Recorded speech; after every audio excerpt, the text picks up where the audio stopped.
Lisäksi nopeasti Ilves pistää pallo Pelilainen. Anne Olmala.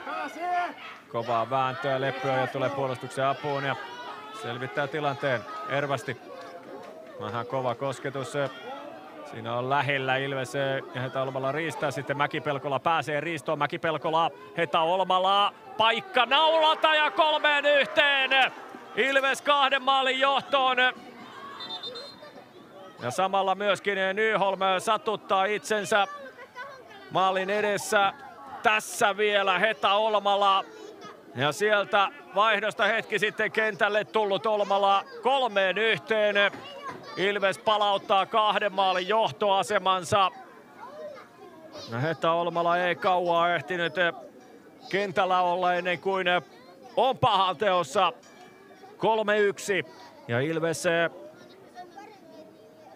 on hyvin lähellä nyt täyttä 3 pinnan pottia pitkästä